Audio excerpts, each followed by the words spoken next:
Some of you will recognize our next guest from being a semi-finalist on Dancing with the Stars. Most of you will recognize her from presenting on Kwela and most of the shows on Supersport. But anybody that's ever thought of playing or watching the game of netball will most certainly recognize this lovely young lady, as she's been capped for South Africa 38 times.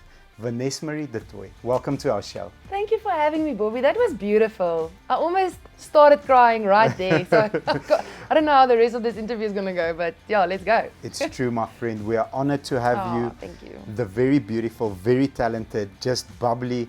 This room is filled with so much energy. It is absolutely amazing. We are really excited about this. Well, I'm just as excited to share this couch with so many of my interviews that I've sat on this couch. Quite significant to be named a part of the Micmac Motors awesome. YouTube channel. It's an honor to have you.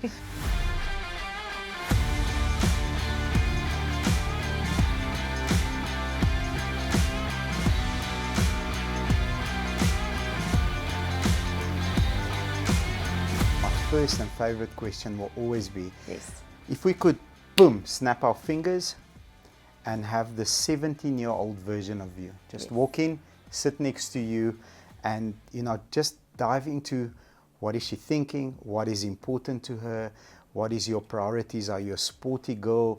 Are you perhaps a bookworm? Yes. What's going on in your head at 17? I think at 17, I was still searching for my place in the world, and it's something that I live by now. Okay. As a result of, I want to say, trauma in my childhood days, it kind of made me not fit in, but it's almost like a deliberate not fit in. So yes, I was a netball player. I was at 17 years old. I was already representing South Africa for the under 17 SA team. So that was the first time I got my national colours. But yes, I was an uitblinker. I was a standout in my sport. The same sense, I applied myself to my academics, but then also try to have a social life, try to have balance. But I always felt like I never fit into the netball box, okay, and the netball, just as a netball player. Even though that was something I loved doing, I didn't necessarily felt I fit in there. And then same with the academics. I was in a very, very prestigious academic school. So, the sport kind of overshadowed the academics, even though I had to work really hard on the academic field. I did everything. I was playing softball, I played netball, I was doing, I swam for the B team in the interskole. Interhoor, I was doing athletics, javelin throw. Wow, okay. So I was trying to find my place, because Okay. I was doing so many things that I felt like I didn't fit into. So you weren't the only lost 17-year-old. I was lost completely. Okay. Sounds like Yeah. not only, some of us are lost at 17, it's 100%. normal. But Beautiful. I faked it till I made it, you know what I mean? Okay, beautiful.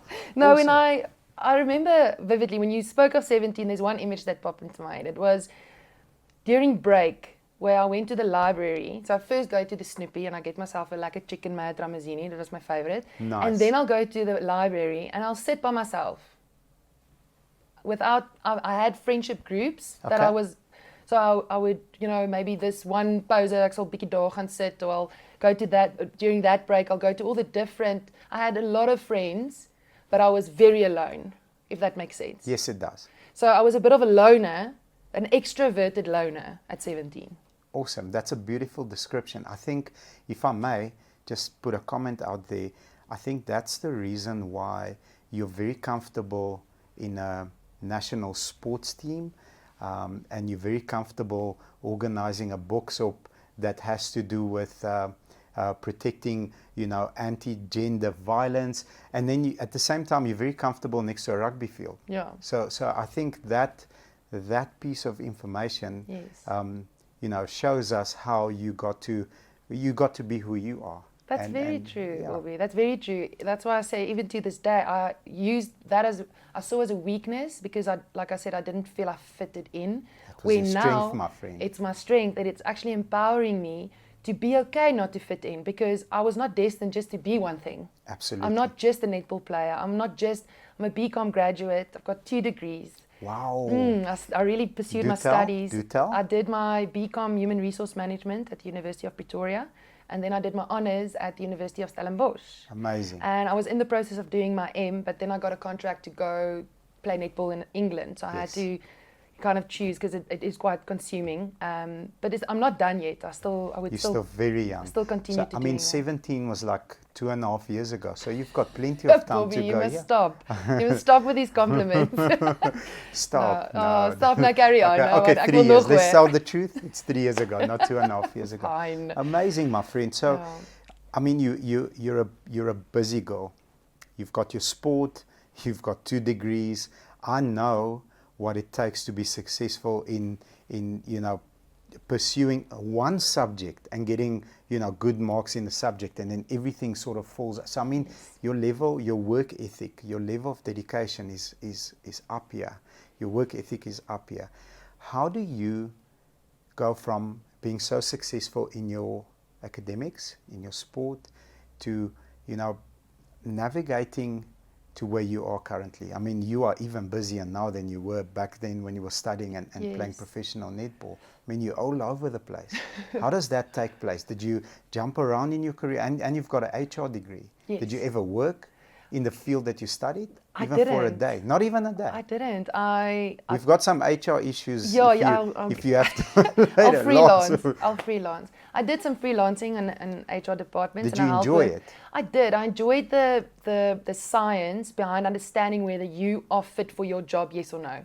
Because at the end of the day, it's about optimizing your capability as an individual to see you can be the best salesperson, but who knows, maybe you're better at marketing. You wouldn't know if you don't apply yourself. So it's about finding the structures within a corporate environment and making sure that the people employed are there and doing, they're also enjoying their work.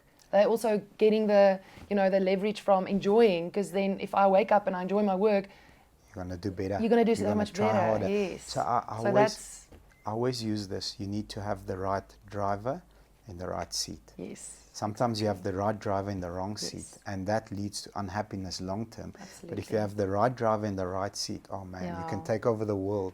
But that degree and that mindset actually worked through my sporting, career, because it's also a team, it's also a working, model, and everybody in those positions has a role to play. You've got your leader, you've got your timekeeper, you've got your motivator, you've got, you have different roles within a team environment, and if you apply that into a work environment, you can balance. You can see it's the same thing. I never thought of it this way. 100% right. You are the HR leader of your team, motivating. Yes. Okay, no, don't be a leader. This is what you have to do. Everybody has a role. Everybody has, and if you are predominantly a leader, let's try this and see how this works. Oh, awesome. So I enjoyed how the synergy, even though you won't think that BCom and the degrees I studied, in correlation to what I'm doing on TV or even on the sport field, everything is linked and everything boils down to relationships. Yes. 100%. So Absolutely. If you ask me, and I think it's one of your following questions, I'm going to answer it somewhere for you. Please. If you're going to ask me what is the key to success, I will say maintaining healthy relationships.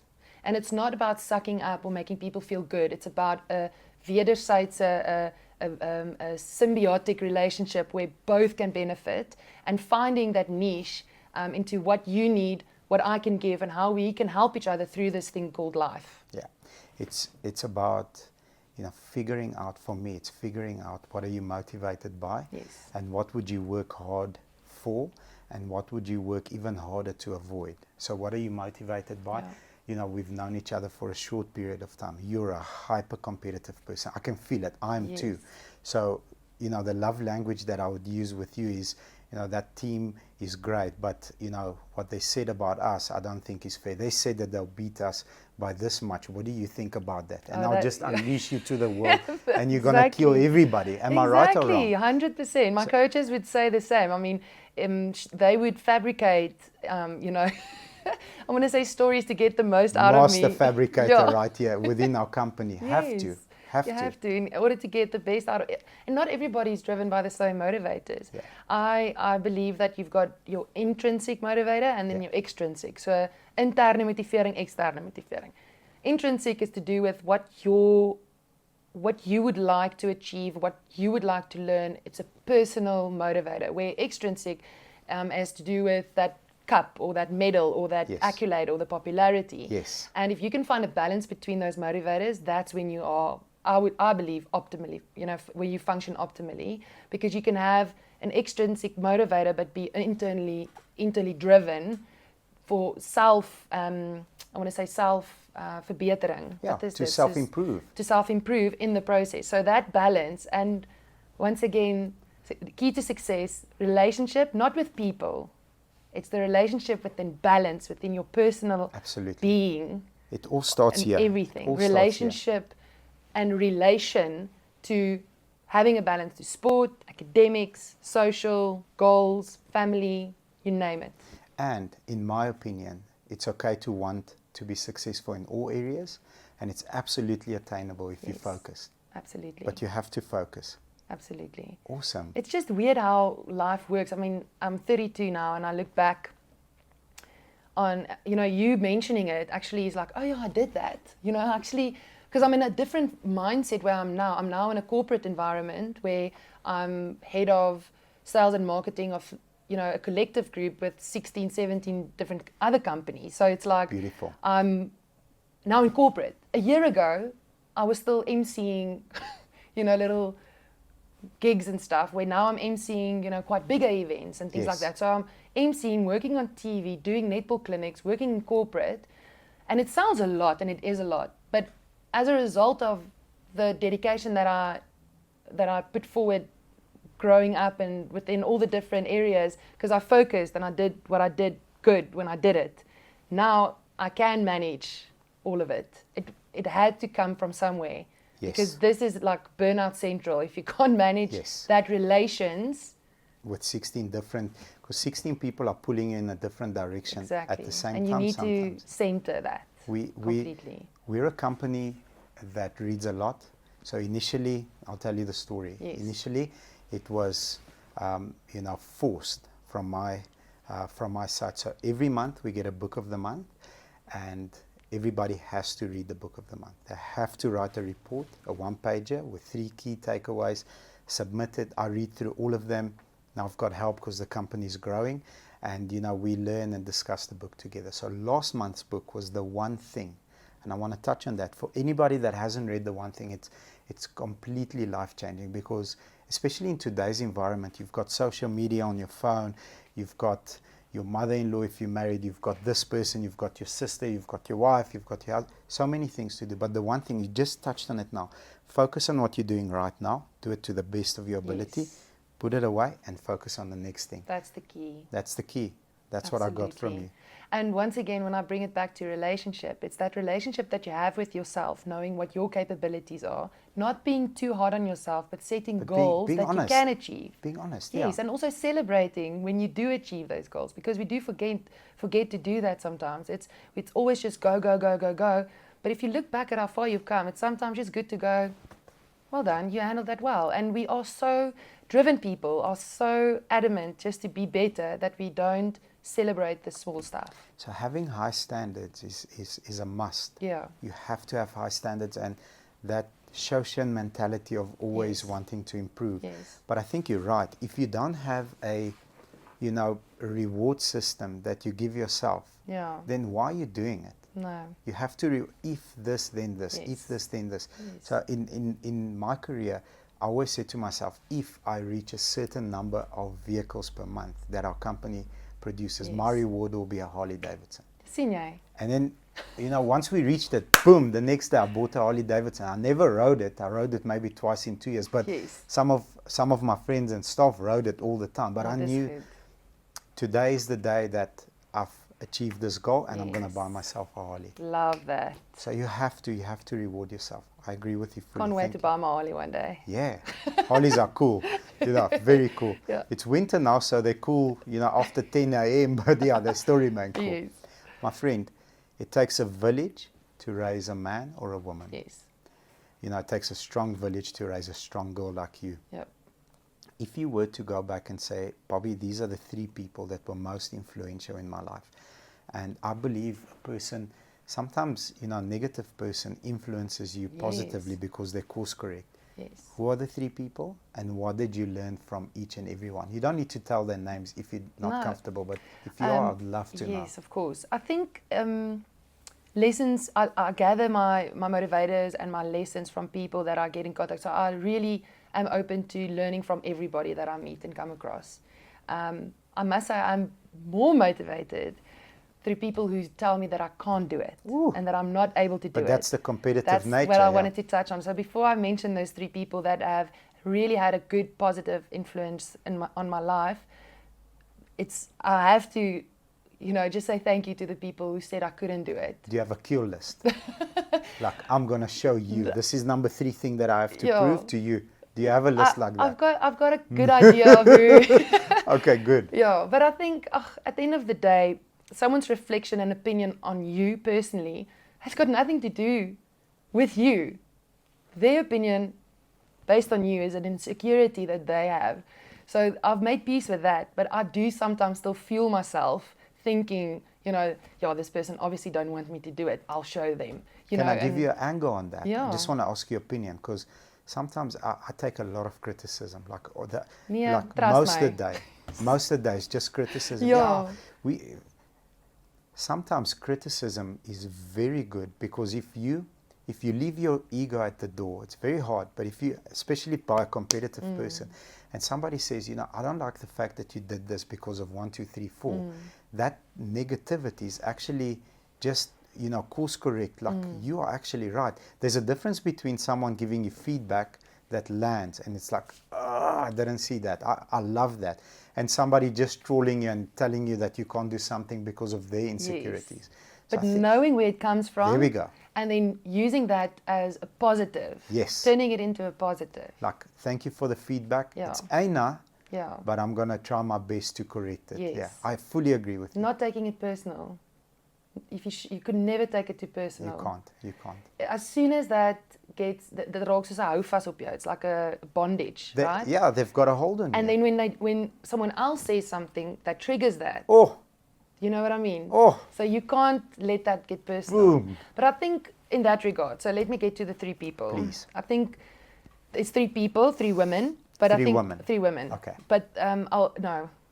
Yeah, and my dad. Okay. Maar, please. Well, we need representation yes, in there. Of course. So my foundation is very much built on my Christian values and morals. Beautiful. But I can feel that. Yes, you are very. And I believe that God wants the best for me.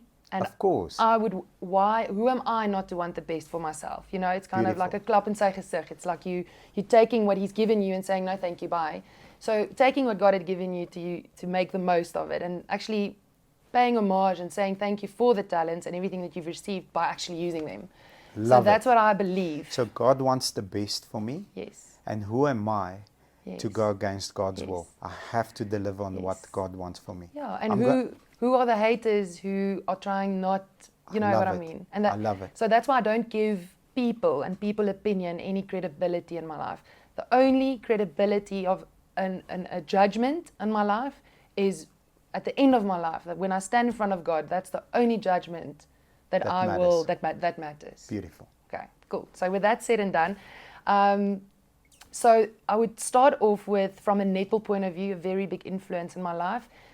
She's still with us here today, which is great, is Elise Kotze. So she's, jy sal weet, sy's Appel se ma. Okay. Ja, so ek weet, was Appel al hier gewees? Nog nie. Jy moet hom opkry, hy's nogal cool. Nice. But anyway, Elise Kotze was my Protea netball coach. How did she influence your career? And it's not only your career, I sense that she influenced. What else did she influence? She and I actually share a very similar story growing up. Okay. And we only realized this, within the netball environment. So we got the bond grew. And we were 2 very feisty women, and we could, tell it how it is. Yes. You're feisty? And she herself, she's a go-getter, and I looked up to her as a role model to be, wow, I would like to be like that when I grow up, Wow, beautiful. And to be influenced by a role model on a personal level is just out of this world. So I don't think Elise would ever know how much she means to me, just because she's still so relevant, part of my being. She does now. Hello, Elise. I hope she watches those. But yeah, her influence, because it's not her words and her motivation, and it's just the way she lives her life. It's the way she deals with people, handles situations, just been a really big inspiration for me. And she's called me out a couple of times, and she's been very honest with me about things, and that's sometimes, you know, what I need, and she knows what I need, because in a way we are, like I said, we had a very similar upbringing, so we understand that motivators that I spoke about earlier, we understand each other's triggers, so she could definitely get the best out of me. So a mentor, I just want to touch on that. I've had a couple in my life. A mentor that you can engage with, a mentor that calls you out on your BS, because we all have it. Yeah, of course. No one's perfect. No one's perfect. Yeah. A mentor is a person that can tell you the truth and is not scared about the effects of that truth. So that's very important. Yes, but she also knew that she can be as honest as she wants, and I will always take it as positive. I will never take it personally. And she knew that, you know, her honesty can only improve me. Yeah. I think with a lot of other people, honesty can be a detriment to them. Yes. And it can, but I think in a way, because it comes from her, I can take it. Yeah. I can take a lot from it. Your EQ is so high. I've got an EQ chart. Yeah. And I've never spoken to someone where my chart is like it's through the chart. It's very high. Awesome. It's that's the biggest compliment you can ever give me. Unbelievable. You know, having so much self-awareness and being comfortable with getting feedback and criticism is a very, very rare trait. I'm glad that you do. You're just getting started, my friend. I hope so. You are. I feel like I am. I promise. I feel like I so that's number one. Yes. Who's number two? Because we're going to do 4 now. 3 women. And 1 male. And your dad. And my please, dad, yeah. So we leave him for last. We leave him for last. So the other person is also a netball coach. Okay. She is no longer with us. Let me ask you this. Yes. Your first mentor, did she train you when you were young or when you were already experienced? When I was a bit experienced. I was in high school. We met in high school. Okay. And then when I moved to Tikkies. Okay, so you already noticed, you already promoted, you already, you know, getting pushed. That's when she noticed you. Yes, so I knew of her, and I've always watched her and how she, like I said, how she coached, the way she speaks to players, the way she is as a person. I've always looked up to her as a coach, as a mentor, as a role model. But it's just only much later. EQ, just through the roof. And as later in my life, we got introduced to each other, and that's when our bond really, you know, fixed. And I will go to war for her and with her, just because of, you know, what she's instilled in me. So, beautiful. Yeah, beautiful. It'll make sense shortly, and I'll explain to you now. Because I think the time frame is very important. Yes, very. So the reason why I mentioned Elise first is because it's a positive influence. She's a very good, positive person, still valid currently in my life. So if I want to think about mentor, that's who I think about. Then I have the other 3 isn't necessarily as, you know, positive. I want to go to war for these people, but they influenced your life up to this point now. Yes. Okay. So Elise is a beautiful, you know, person to identify as someone who had a great influence in my life. Then with Melinda de Bruin, she was my high school coach. Okay, so she got you very young. Yeah, she got me when I was 13. Okay. She passed away 5 years later. I'm sorry. It's okay. So in that 5 years when she mentored me, she taught me the basics of netball, but she also taught me a lot about the basics of life too. Because at that point I was going through a lot of personal stuff, and she was also, you know, she didn't take nonsense. She was very down to the straight and narrow, and I needed that. I really needed that. So Melinda got me at a young age, and she instilled the love for netball in me. Beautiful. I need to mention that. So I was playing like B team in primary school. I wasn't really focused on netball. You were busy with Yes, I was busy with other stuff. And she also saw something in me in my first year in high school. And when I was 14 years old, she saw something in me, and she was like, "You are going to play for the Proteas one day." And she said it with her words. And she said it to me, and I actually got a fright. I was like, "Whoa, this woman, you know, see something in me." And she believed in me so much so that I almost didn't have a choice. Beautiful. I had no choice but to also believe in me, because that's how she believed in me. I want to ask you a question. Yes. You said she made you fall in love with the game of netball. Yes. Did she introduce you to, I'm just asking because Yes. it's a very interesting topic. Did she Yes. introduce you to aspects of the game, the mental game, that you weren't aware of? So angles, Yes, technical, technical. very technical. For me, it was about running, playing, intercepting. And when she started, she was the first coach. Well, I would say my first netball coach that had a profound. And after her, it was Elise. So these two women had massive input in my netball playing career. Elise more so on a personal level, but Melinda also showed me and taught me a lot. I think I would wish for us to have had more time. Yeah. Anyway, so she saw something in me. She was like, listen, I was this awkward, very tall, knock-kneed, baie groot lomp voete, soos regtig. En sy het net gegaan, I'm going to make you a springbok. I've got you. Yeah. And That's at 13. That's at 13. Awesome. Yeah. And then we ended up working together, playing and exercising, and she took me as, extra and made me think about the game. Made me think about, really triggered me mentally around what the sport is and what it entails. So she made me really fall in love with the sport, not just for the sport, but from a technical point of view as well.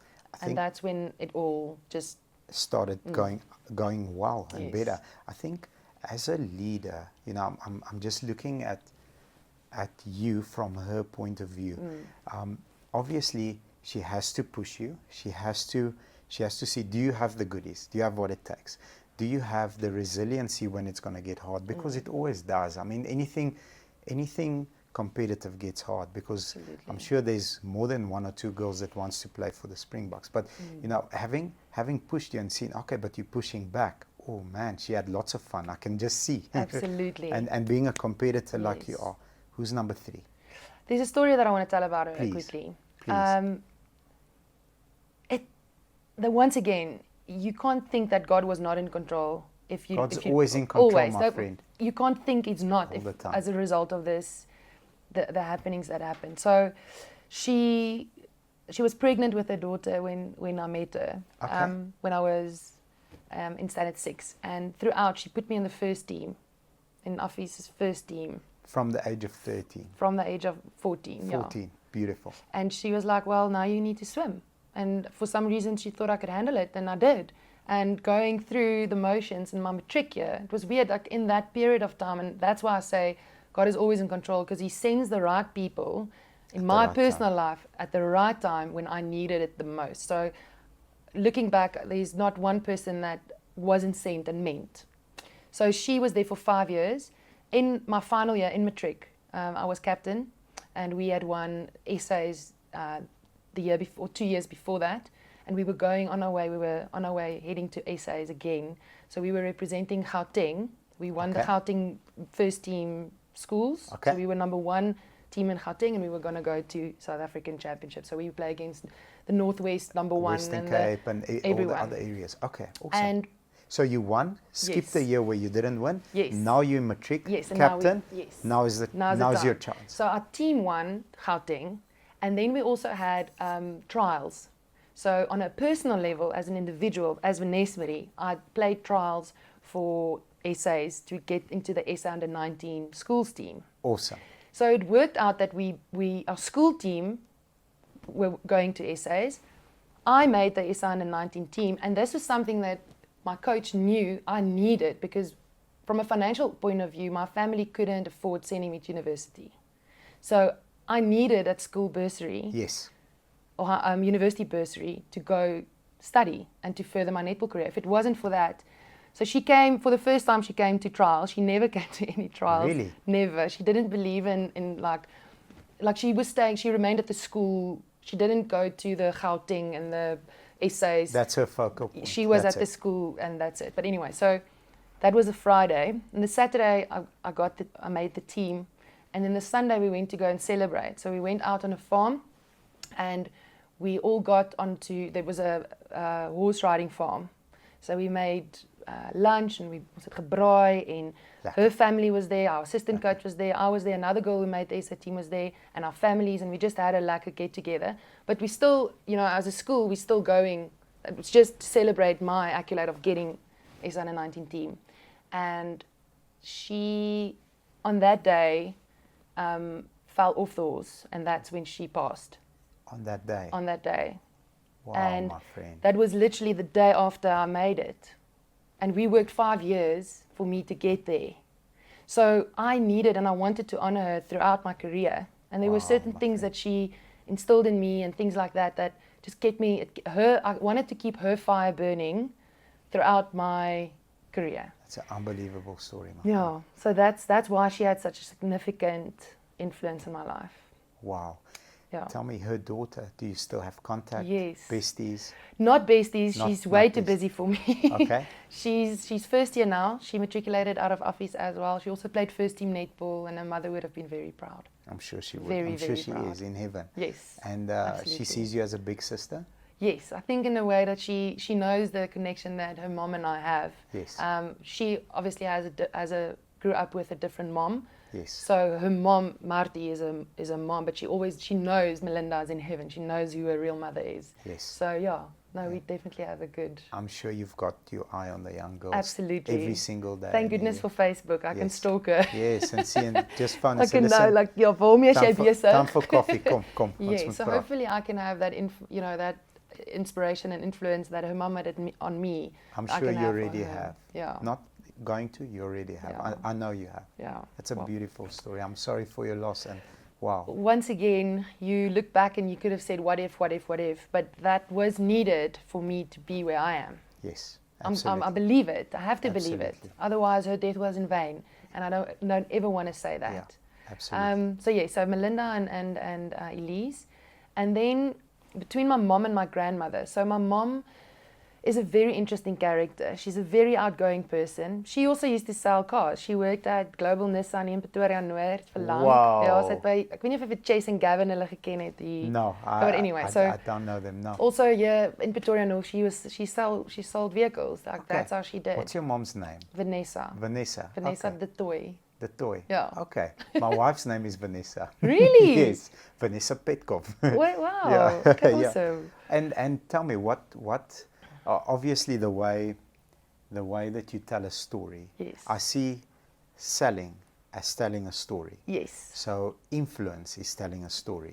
Let me give you my version of events. We've got a cadetship program that we run it's mostly for kids, for young people, that come out of rough backgrounds. So, some of them haven't matriculated, some of them have been homeless, some of them started in a wash bay and, cleaning cars.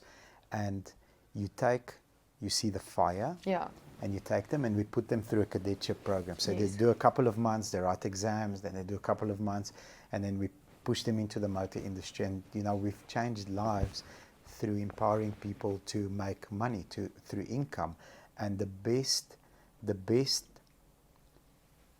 people that we've produced are great storytellers. The best salespeople are great storytellers. Did you get that from your mom? Yes, I think I did.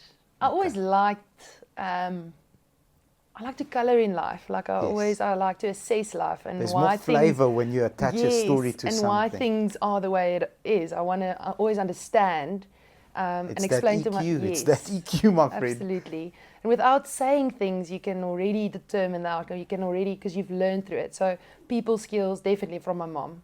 Definitely. My mom is very good with people and she can quickly, sum up situations and that.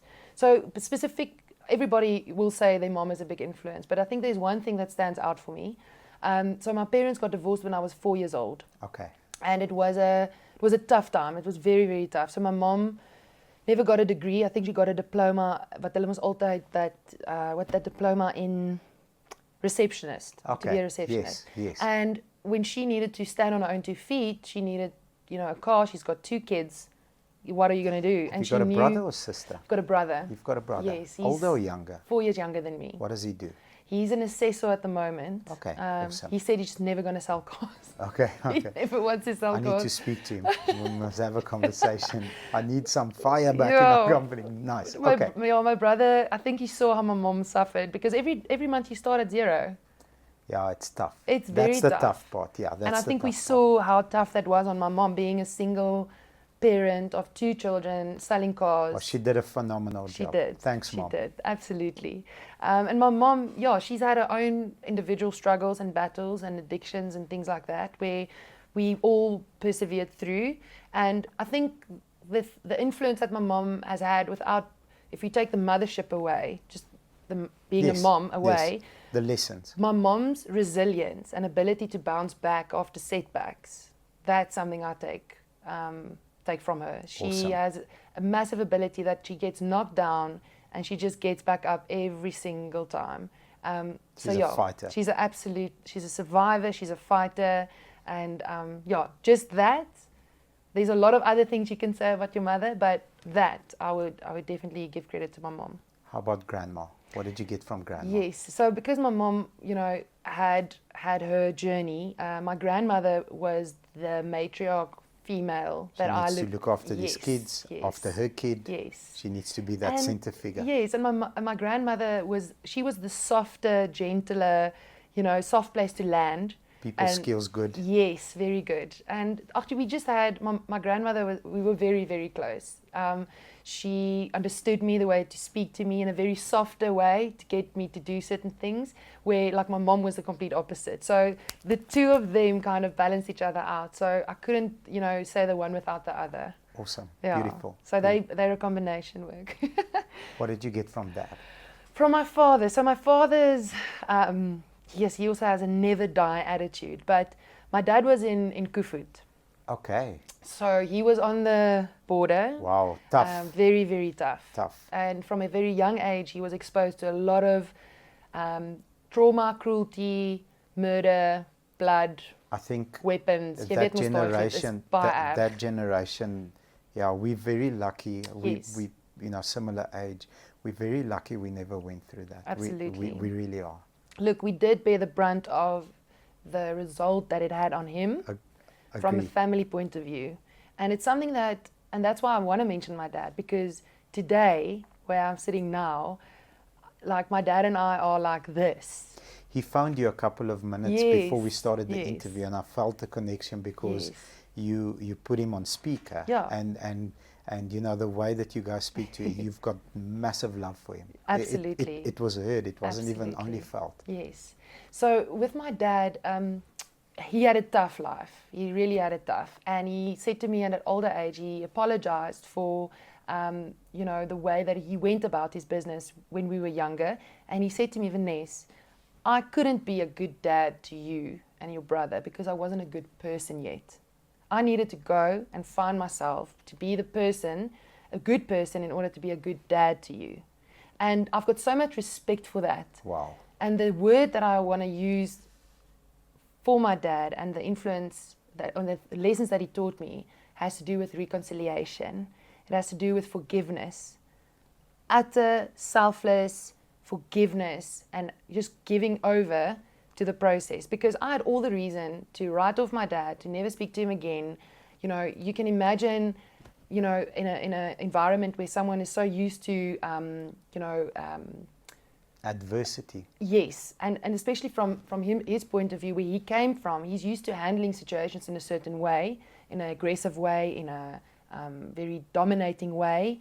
So coming into a family environment, It's different. it's very different. And he realized, listen, I can't be in this family environment because I'm actually causing more trauma to my children. And he had to remove himself. And That's amazing self-awareness. yes, Amazing. and as a child, I was like, where is my dad? Everybody's going on dad camps and dads are next to the netball. And my dad tried, he really tried. And that's what I learned from him, is he never stopped trying. Even to this day, he's trying, and we are building relationships through that reconciliation, through that forgiveness.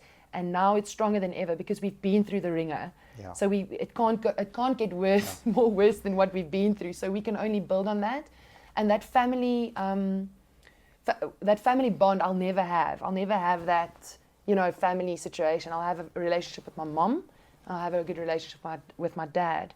But that's my choice to make. Yeah. So with my father, he's a big Christian, big man of God. I learn a lot from him, from a Christian point of view. Also talks, and he's actually giving back to the community by actually having mannekampe. And he's first to put up his hand and say, listen, I was very physical abusive towards my family. He's open about it, so I can talk to you about it. It's not something that he hides behind. He knows his mistakes, and he's willing to fix them and work on them. And therefore, I've got the utmost respect for him. And my dad teaches me every day that no matter what you go through, there's always a lesson to be learned and always an opportunity to be better. Yeah, I think I want to touch on that point one more time. Like you said, a lot of people don't realize that if you're talk about work-life balance, we actually created content yesterday about this. Work-life balance is, I get home from work, I'm a CEO of a company, I've got certain expectations that I need to fulfill. People depend on me in a certain way from 7 until 6. Yes. When you get home, I stand in my car, sit in my car for 2 minutes, and I need to realize that the person I need to be for my spouse is a different person to this person. She doesn't require me to be decisive, make decisions, don't look back. If we make a mistake, we'll fix it, go for it, motivate. She needs me to be soft. She needs me to lead our family in a different angle. And, huge respect for your dad. Him being self-aware that, the way that things worked at the border and the way that things work during my day is different to you. And I can't switch that off yet. So therefore, I'm going to be toxic. People don't, people don't make that connection and that cut, and they just, allow it to overflow forever, and that causes a lot more damage. No, my dad's self-awareness is amazing, and I think he really did get saved. I think through the grace of God, saved that man. I'd love to meet him one day. Yeah, I'd love to. It will be an honor to meet him. He's very verbal about what God did for him, and he's his testament. He's a living testament of God's grace. Beautiful. Younger, I didn't understand it. Yeah. I didn't. I resented him. I was like, but my dad is doing all these things, and what is happening? And then, my mom needs to cope, and I can see how she's struggling, and she's, dealing with her demons, and it left me and my brother in a very vulnerable position. Are they friends now? Are they friendly with each other? Not yet. Maybe one day. They try. I think they did try to have some sort of a civil relationship, but there's just too much hurt, but there is a mutual respect for each other. There is a mutual respect, definitely. Both did a phenomenal job to bring you and your brother up to the people that you are today. You're a massive success story, my friend.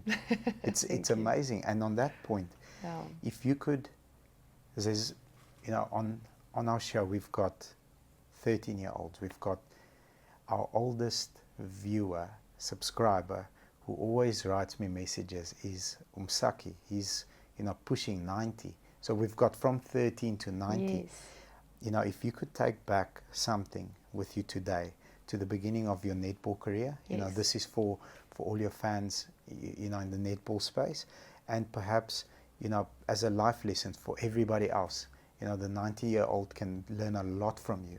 What is that one thing that you'll say for the netball, the netball girls, and then just general in life, like this is what I wish I knew when I was starting out? Yes. I think make peace with the fact that you are going to fail. Okay. You are. People fail. People fail. Okay. And if sometimes when you fail, people feel like that they are a failure. That's not the case. So as soon as you have the mindset and you actually start to welcome failure in your life. Thick skin. That's all you need. Yes. So it's like you welcome the challenge, you welcome failure. That's when you overcome it already from a mental point of view. You will never get beaten. You will always stay on top of it. So at this point, welcome failure as part of your life's journey, because it's inevitable. You're not going to go through life and not be disappointed, not feel rejected, not feel depressed, not feel emotional, drained, hurt, broken. All of that is part of life. You can't have the good without the bad, right? But when you use the bad and you can take the bad, see it for what it is, but then let that be your stepping stone. What do I learn here? So I've got a saying. It's not my saying. I can't remember who I stole it from, but I did. If you experience a loss, don't lose the lesson. Oh, yeah. Because it was not worth going through that pain. Yes. So everybody goes through pain, but don't lose the lesson. Yeah. What did I learn here? Yeah. Beautiful message. It's about, I mean, I look at the young girls because I work with netballers from a high school age, and if they can't get something right, they're so hard and so tough on themselves. And that dynamic, if you can't figure out where your strength lies, accept your weaknesses, and just accept yourself, not be so hard on yourself, right? Because that dynamic you can't sustain. It's unsustainable throughout your life if you are going to put yourself down every time you fail, because it's inevitable. It's not sustainable. I love it. It's not sustainable. Just go back 30 seconds and what? So the dynamic of you failing and putting yourself down is unsustainable. Yeah. I love it. That's like one of my top 3 things I've heard in my life. I promise you, it's amazing. Well done. Awesome. I just thought of it. So I'm gonna use that and then say streepie Vanessa vir die Toit. We're gonna use it as well. The dynamic of failure is not sustainable. So get over it. Yeah. Learn the lesson. Yeah. Don't lose the lesson. Learn the lesson and Yes. carry on with life. Yes, learn what you can from it. And then also don't take it personally, because that becomes that trigger, you know, within your olden days, like, me what you quote is, oh, I know that didn't I. It's a trigger. It's because you don't let go of it. Yeah. You allowed it to fester and to become part of you. The cleaner you go through life. Yeah. I mean, then it's a hold on you. Yeah, a absolutely. bondage, like you said. It's a Yes. hold on you someone can use later on. And you get evil people, you do. Yeah. If they figure that out, they'll use it Yes. against you all the time. And in a way, that's where my dad comes in, because he did teach me the lesson of forgiveness. So it's about forgiving yourself for the mistakes you made, for putting yourself down, forgiving other people for the influence that they have on you, forgiving circumstances that you couldn't control. And I think that's another lesson. So I've got 2 lessons. The one is invite failure. Embrace it. Embrace it. Yeah. Embrace Come failure. to me. Yes. What am I going to learn here? Yes, it's because it's inevitable. And secondly, we've heard this all along, but I think this is just like to sum it up really well. Control the controllables. So control what you can control, and you have to let go what you can't control. There's certain situations, but then this is where forgiveness comes in, because if you can let go of the uncontrollables, you can focus on what you can control more. So another book. It's coming. Measure what matters. I'm also going to write a book coming next year, 2022. So Where are we now? 2023. I can't wait I don't to even read know it. what day it is anymore. I can't read it. If you know what day or what time it is, you're not busy enough. And you're Exactly, very busy, yeah. so who cares? So, okay, as objective key results, what can I control? So now, Yes. everybody, the big buzzword is market crash, and this is coming, interest rates, fuel prices. And, you know, I look at our management team and everybody's like walking around, the fuel's up. I say, okay, cool, what can you control? Can you control the fuel price? Is there a number we can call? Because I want to call them as well. You can't. Can you control interest rates? We can't. You know, we can suggest, but you can't. What can you control? And how effective can you become in that area? Absolutely. Can you control how many customers you phone a day? Yes. Can your netball girls control how many free throws they throw each and every day? Can they control that? No, yes, they can. They can. But you can't control the umpire. You can't. It doesn't matter. So if you are going to allow the umpire to control you, You you're lose. you lose. You're going to lose yourself within the game. You're going to get aggressive. You're not going to win and He's be a got team control. player, because you're allowing the umpire to take control. So my favorite, you know, sports person who's ever lived, that, you know, someone that if there's anything on any platform that comes on, I'm watching, I'm recording, I've got a thing on WhatsApp, like important stuff. I've got thousands of his videos. It's Kobe Bryant. Oh, yes. And bless him, yeah. Yeah. And he said, you know, I missed the 3 shots, but what could I control? I could go back after the game, the same evening, and throw 2,000 shots. You know, until I hit 2,000 shots, I'm not going to bed. It doesn't matter. So you can control that, not the empire. The referee No. is uncontrollable. I couldn't control the way I was raised. I couldn't control, I couldn't pick my family. I couldn't pick my mom or my dad or my brother. You could control your But focus. I could control my focus, and I could control how I deal with them. Beautiful. Because if you accept that person for their individual traits, who they are, and not what you want them to be, that's the quickest you can accept people and not let them have that relation or that impact, negative impact into your life. Because that's not sustainable. It's not sustainable. That's yours. Yeah. So I couldn't control my mom's journey. I couldn't control my dad's journey. What I could control is my relationship towards my brother, that he needed me. I wanted him to feel safe. I wanted him. So my brother and I are pretty much like bums. Can I dit sê? Besties. Like Yeah, boude. of course. And he's 4 years younger than me, but he phones me on Mother's Day and he phones me on Father's Day because Really? in a way I felt I was very responsible for him. So I took care of his needs above my own, and it's always been like that. Beautiful. Always been like that. Yeah. Yes, my friend. This has been so far one of my favorite interviews. I promise you. I'm like, I've got goosebumps. You Ons just gaan nog aangaan, nog 'n yeah, uur. we've got Hoop plenty julle of het time. julle huise en vrouens en mans het rond julle moet gaan. Ja. Ons is hier die hele aand. Trust me. Everybody in the studio is loving it. I can just see the smiles. Now, I want you to go back, if you can, and maybe think of not necessarily 3, but maybe a couple of what we call landmines. Yeah. So our viewers always, like that was a great landmine. So for us, a landmine it's a mistake perhaps in your professional career as a netball player, or in some of the ventures that you've done it all. You're going to tell us about what you did as a mistake. Boom. So there's the landmine. I stepped on it. Explosion. And this is the lesson I took out of it. Then, what we can do is plot that GPS coordinate on our map so that perhaps we don't have to step in that landmine. Make sense? Yes. Sure, Bobby, this is 'n moeilike een. It's tough because Successful girl like you has got many landmines. I do, and I can tell you a lot of lessons and a lot of landmines because if I look at the bigger picture here, the reality is I never wanted to fit in. I always wanted to stand out. So with that goal and with that determination, you are going to fall. You are going to piss people off. You are going to annoy people, make people threatened by you, or it's going to happen, or you're going to sometimes also disappoint yourself and not just other people. So I think the landmine, it's a landmine throughout, and it's about what we spoke about earlier. It's about how you deal with setbacks, how you deal with disappointment. I think my biggest fear was disappointing people. I was such a people's pleaser, you have no idea. I would always want other people to be more happy. That's a big landmine, my friend. Big. I always wanted... That's probably the biggest. That is, 100%. Yeah. And to a point where it became toxic. It became toxic that I wanted to please people so badly that I would do it to the detriment of myself. So that's not one landmine. That happened over and over. If you have to plot the GPS, it'll look like a flippin'... We'll say it's a...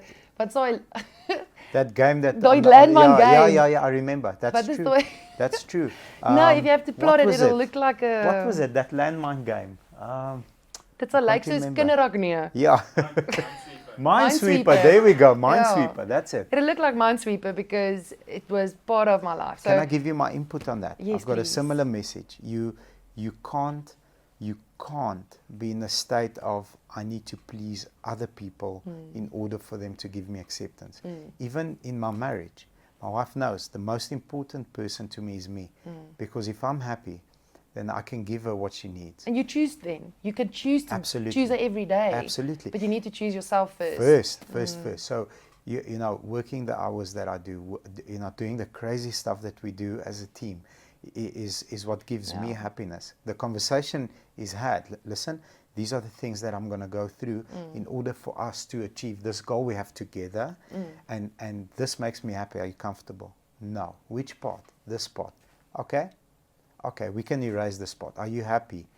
Yes, I'm happy. Okay, great, because this will make me happy. Then I can be the husband that I am for you. So that's a big landmine. And unfortunately, it took me a long time to figure that out. If you're happy within yourself, you can have great relationships with your friends. Like, I don't want to go out jolling on a Friday night because I've got a big meeting. Yeah, but we don't see you. I understand. But, we can perhaps go out next weekend or 4 weekends Yes. from then. Cool. Okay, boom. Yes. I'm happy because I'm not going to miss my whatever it is I've Yes. got the next day. Absolutely. Love that landmine. Yeah. So it is a land. It's not a specifieke gebeurtenis. It's not a specific moment. It's the biggest landmine. That's the biggest landmine for me. For me as well. I would care more about your opinion of me than my opinion of myself. Ooh. That I would change and make myself lesser in order for you to be okay with me and my energy. And how does that work out for you? No. Ever worked out well once? No, it didn't. It It made me feel shit afterwards. Yeah. Because I am a big personality. I'm also very big. Nee, maar ek 6'2", like I'm 6'2". 6'2". I'm not gonna give you my height because I'm normal height. Like you'll see on the wide when we get up. well, I won't know because we take a photo like on this wall. We're gonna take a photo on the couch. So I'm gonna sit next to you and be like, yeah, look, we had on the show. Okay, cool. Okay, cool. Then we can sit down, but we are doing one standing up, 100%. Are we? Nee, Anton. Okay, we'll do one. Yeah, graag. There's a chair somewhere, then I can stand on the chair. Tomatikassie. Where were we now with the landmines? Well, I'm a big personality, and I'm a 6'2" person. I walk in and I'm confident. So when I enter a room, half of the people. Why are you confident? Because you're prepared. I'm prepared. What you are super prepared for. But I'm a child of God. So that Godfidence comes through. Godfidence. Wow. Comes through regardless, no matter where I find myself. And I think that's why I got myself into these very random jobs. Because I just acted like I knew what I was doing, but I didn't have a flipping clue. I just learned as I went on, but I knew that was something that I wanted to do. I wasn't going to allow society to put me in a box. But make yourself happy first. Yes, exactly. So walking into a room, I mean, I'm larger than life physically and from a personality point of view. You've got the best personality. So when when I walk into a place, half of the people, they already made up their mind they don't like me, or I'm intimidating, or they have already a preconceived idea of who they think I am. Yeah. So I just assumed that people didn't like me, and I really just wanted to have people like me so badly. What can I do to like me? So then what I did was, because I had some level of body issue, because I'm 6'2", all the boys are shorter than me, I'm never going to find a husband, all of that chat. I put myself down, and how I coped with it was with making fun of myself, making myself little and belittling myself in order for other people to feel better. Big land. So it goes hand in hand in with people pleasing, and then also compromising on your energy and who you are as a person to accommodate your insecurity.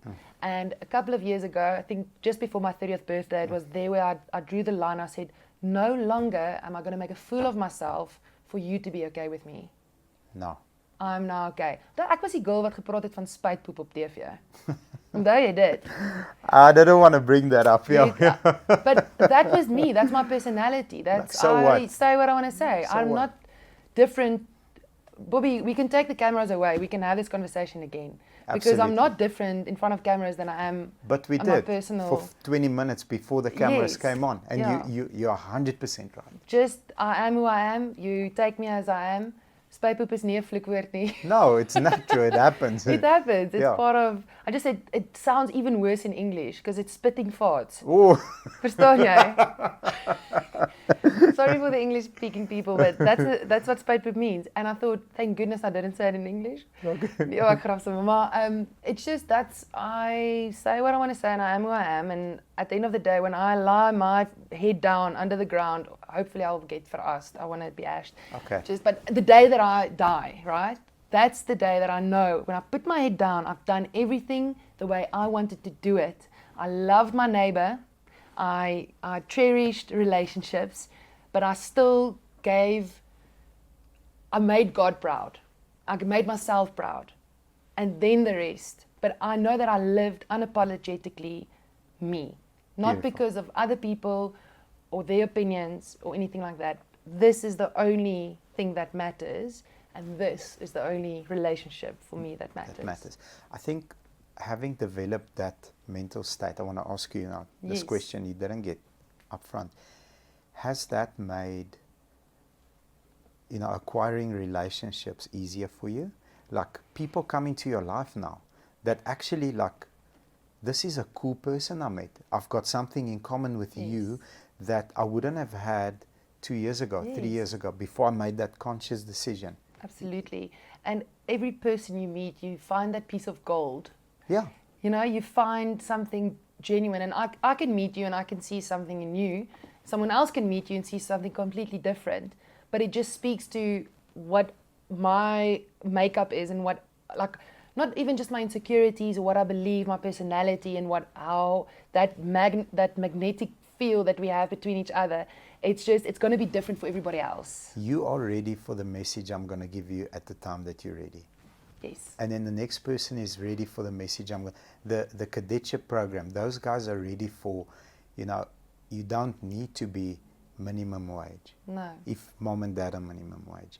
You don't need to stay in a place that has no running water, because everybody in your community stays that way. You don't need to rely on public transport for the rest of your life, because you can, we've got some rough background kids that drive 2022 model BMWs and wear Louis Vuitton shoes, but they grew up in that environment. You don't need to be stuck. So they're ready for my message then. A person that's later on in life that has bad habits and stuff, not ready for that message. So you get from that person whatever you are ready for at the time that you meet them. I really believe that. But that's what we spoke about it earlier, where I said every person in my life was there for a reason. And course correct you a little bit. Absolutely. And I choose to see the good, I choose to see the positive. Because I can also go and look at the negative and kind of be a victim to that.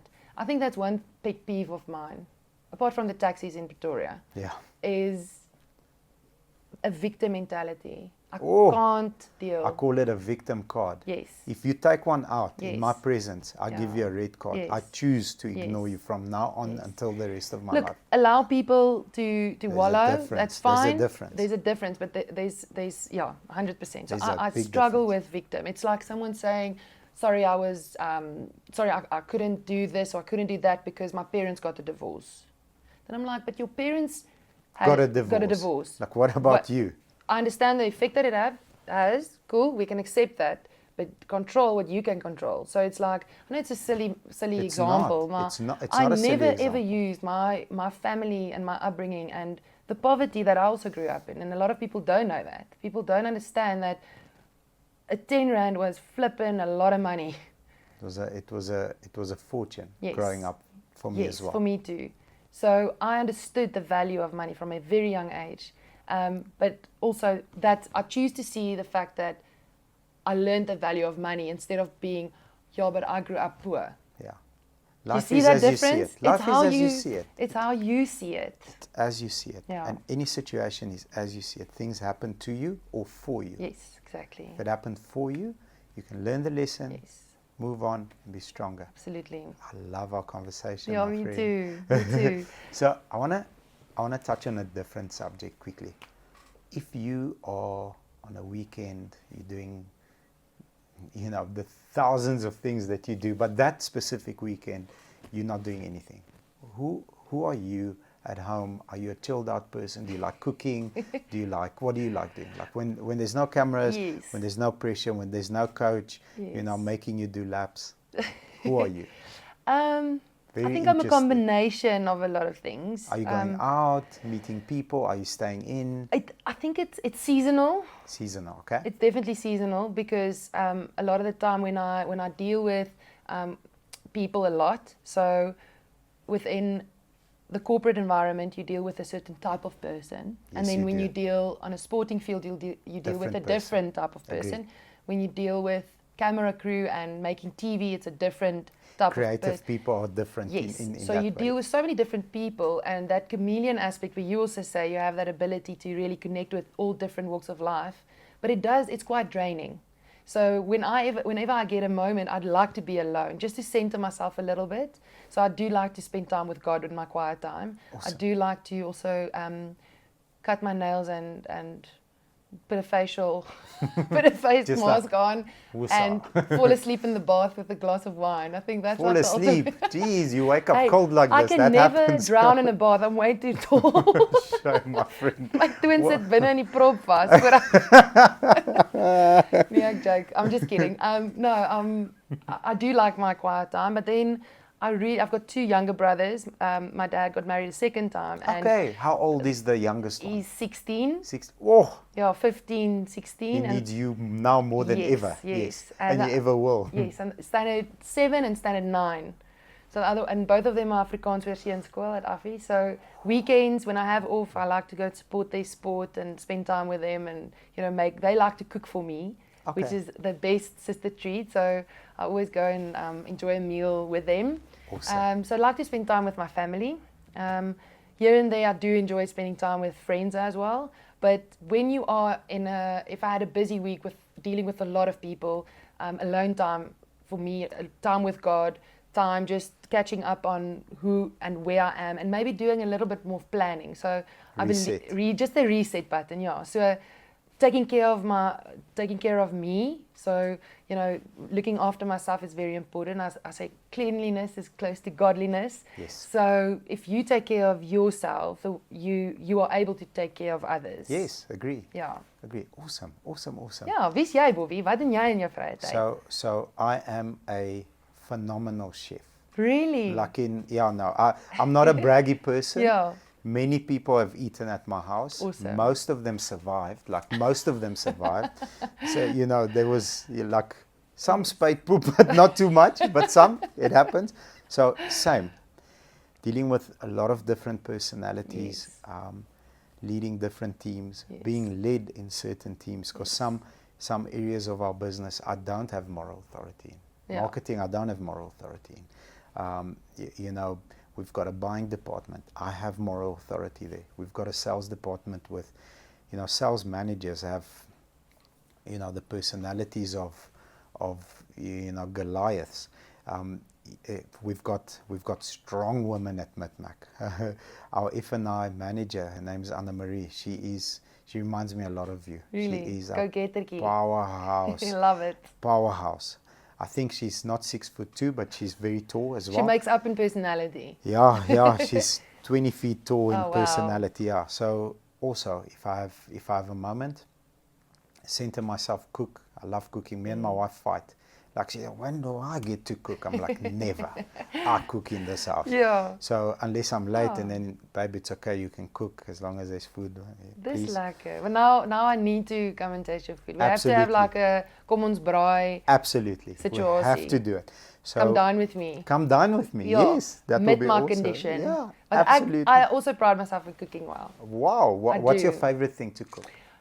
Don't quote me on this, but currently I love experimenting with breakfast and brunches. Okay, chicken livers. Nee, There is Soos- chicken livers. like is dit goed vir jou? So I'll cook chicken livers against, there is no company in South Africa that can, not even close. So sit 'n Nando's chicken liver No, in jou. not even close. Not even the Really? same sport. No, sorry, Okay. Nando's. Sorry. And Love the confidence. we had Deirdre King here, who was the marketing manager for Nando's, Walt Disney. Yeah. She's actually the managing director of Jacaranda. And I said to her off camera, like, your guys' chicken livers are good, but mine are better. So And steak, like I'm a king in cooking steak, the Dis best goed. steak. Yeah, I like to experiment. So I don't like other people to taste my food before I haven't got a recipe. You have to, yes, Yeah, yes. You have because I don't want be to chase. I just want to keep the friends that I have already. Like I don't want to lose anymore. No, so Good. yeah, the food thing is like I do enjoy cooking. It just takes your time off, and it's following a process, and it's Planning, it's good. I've got notes.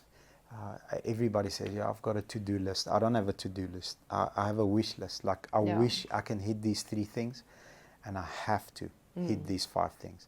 Until I do, I'm not going to sleep. No, okay. So planning, just rustig, Yeah. get myself together, Yes.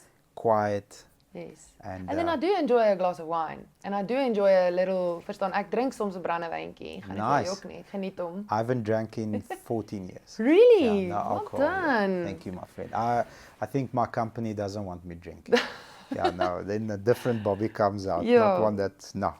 You have different ways of coping. Yeah, Yeah. yeah. I just become too much fun, and I just want. I can't. I Yeah. don't. My brakes, like, where are the brakes? I need to go Aquario. to the workshop. Yeah. Ek hoor jou. Awesome, my friend. If we could somehow arrange that you spend a day with someone, dead or alive, Yes. who would that person be, and what would you ask him or her? I would love to have dinner with my late coach, Melinda de Bruin. She was my high school coach. She passed away my matric year. And our school team ended up winning essays without her. Okay, I don't think I Success. told you earlier. You didn't. And I forgot to ask you. My bad. I'm sorry. So on a personal We level, both got emotional. Yeah, I got there. emotional a little bit thinking We about it, and both I did. forgot the crux of the story was it happened for a reason, I believe. But yes, our school team ended up winning the South African Championship Beautiful. without a coach in that year, 2007. Wow. Anyway, so I would love to chat to her.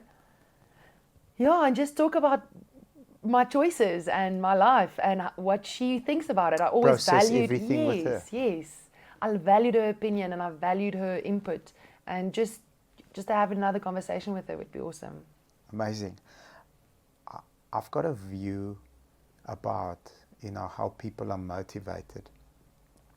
You're either motivated by something that you would like to achieve, so that I say is pleasure. So you're motivated by pleasure. I would love to, achieve this and this in my life. Or you are motivated by pain. I'm going to do a certain set of things not to experience this. What are you motivated by? Deep I think down. it's a combination of both. Okay. Okay, Okay. Interesting. Yes, because the trauma and the pain that I experienced wasn't something that I could control. I couldn't choose it. You shouldn't be sitting here right now. No, I shouldn't. Coming from the background and, No. and the beginnings that, No. that you come. You shouldn't be here No. right now. Neither should I. Exactly. And I think a lot of people can have that Yes. experience and testify to that experience. But all I can say is, my grandfather, he's still with us. He had his birthday last week. How old? 89. Happy birthday. He's a legend. Oh, you He's will a love legend. that man. He still likes his whiskey. Nice. He says speel bietjie rolbal. He's amazing. Nice. I love my grandfather with every bone in my body. He's an unbelievable person, very wise as well. But he said to me once, he said, "My kind," I'll say it in English, my child, how you turned out the way you did with what you had gone through, it's only by the grace of God. He said that, and shortly after he followed up, he said, "Yeah, you should have been a drug addict with everything that you've gone through," because people cope with pain different and people cope with trauma differently. And the way I used it to enable me and Yes. to fuel me to know where I don't want to go. So it's almost like a motivator, that using pain as a motivator to know where I don't want to ever be again. I don't want to be in that situation. So I'll work, and it motivates me to achieve whatever it achieve, is yeah. towards the pleasure. Yes. But I'm going to put you on the spot. Yes, go. Because I'll give you my answer. Okay. I'm more motivated by pain than pleasure. Yeah, Me. I think. Yeah, Are you the same? I think so too. I But pick it the up. pleasure is that what I spoke about earlier is about rewarding and celebrating the small stuff. Yes. I see it as the pleasure in my life, material, all that other stuff, nice house, nice car. I don't ever know. But that's Means nothing to me. a symptom, or that's a side effect of, focus, dedication, Yeah. working, doing what I That love. is a result. It's a of- symptom, it's a result. It's done. But it's not the thing that No. drives me. No, I'll pick it up with you as well. never. I would, if I could give everything right now, yeah, I attach zero value to anything monetary and physical, yeah. because you can't take it with you. You can't. What are you going to do with it? My best friend's sitting in the studio, and we laughed about something a while ago. He's got a material possession, and he's like, yes, he loves wearing it. It's a thing. He loves wearing it, but he's afraid to scratch it or to damage it. I'm like, okay, cool. Do you have the ability to produce like 5,000 of these things? Yeah, I do. So why are you worried? Yeah. You can't take it with you. I'm sure he's laughing at me now. I hope he is. But You can't take it with you. You can't and take it with you. How do you attach value to something monetary? Because my grandmother's ring means to me, what The you were world. willing to pay for it. Verstaan jy? Like, I'll give everything I have for it, where Yes. to you it means nothing. Yeah. So yes, there's a partial short-term pleasure that one experience from a physical, monetary, attribute or It's necessary. thing. It's your reward. Yes. It's your, if you do this, then this. Yes, you need but to. no, you need but to. from a physical point of view, I can't. I don't care for physical stuff. I don't care what brands or names, or I really don't attach any value to that. For me, it's about what influence I can have in your life and what change I can make in your life for the better. So that I attach value to. True child of God. Absolutely. So physical things come and go. I mean, from They do. dust you were born and to dust you will return. That's why the mountains and the oceans are so powerful, because they're going to be here. Long. And you just like a visitor here. Long. And I think in a way I've got a very negative motivator. I realize that speaking to you now, because I do live as if it's my last day. I do, as if it's my last week. And Awesome. it can be, yes, it is awesome, but it is almost senile, isn't it? Because you think, I need to make things right now because I'm not guaranteed of tomorrow. So it's like an added pressure that you put on yourself, because I realize the limited time that I have. You know what that's called? It's called being a high performer.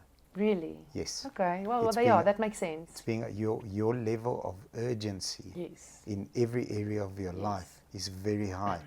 Therefore, you are a high performer, high achiever. Yes. It's not normal to play, for South Africa. It's not. Let me tell you what's not normal.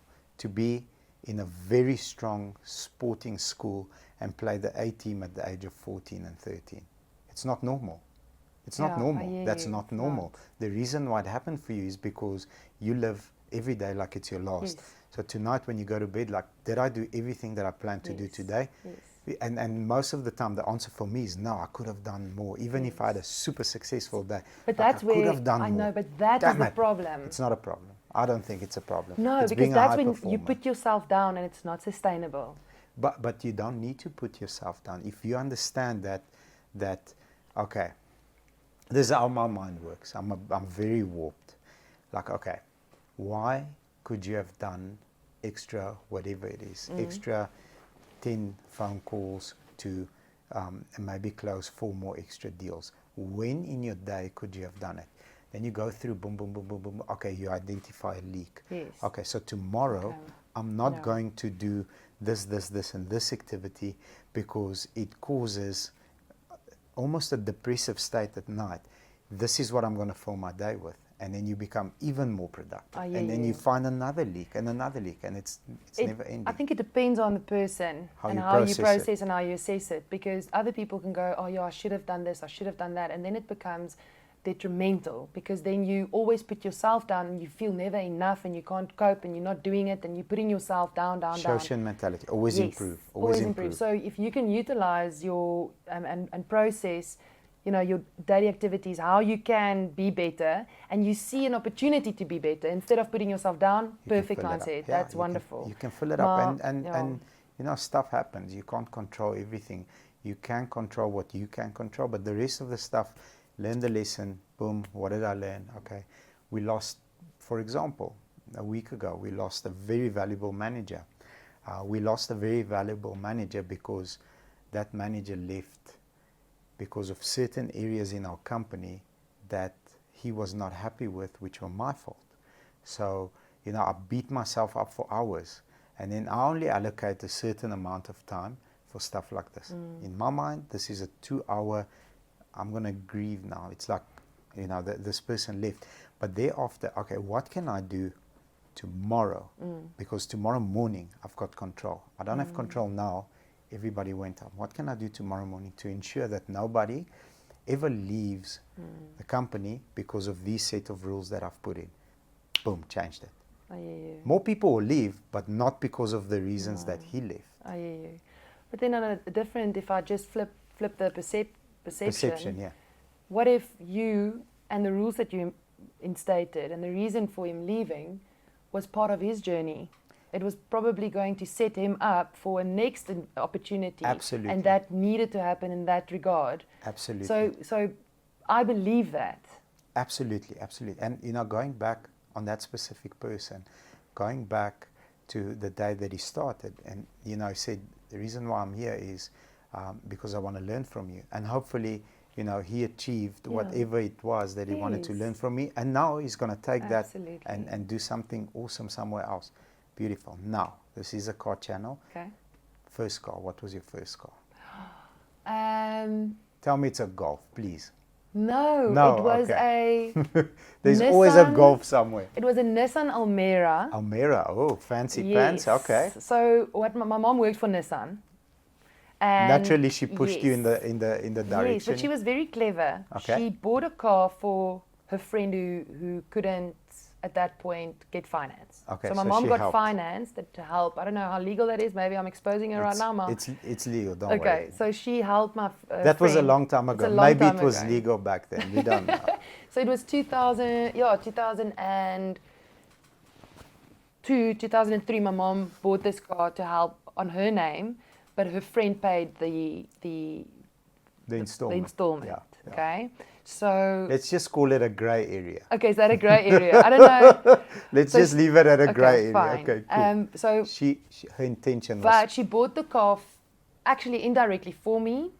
So this friend of hers inevitably over 5 years, you know, paid off quite a big, you know, part of the car. Yes. So the agreement was that when I am in matric, that the car comes to me. So my mom was helping out a friend for a couple of years with the vehicle, and then in matric, that car was almost paid off, and I had a Nissan Almera, and I remember how everybody made fun of me because it's a big car. It's actually like a family sedan. it's a proper sedan. Yeah. It's a nice car. I love the Almera. Flipping like a car. Yeah, Like manual. I love manual They all came the in way. automatic only now Yes, it was a recently. grey one. Nice. And it was a manual car, and ek het gewoeker met daai ding.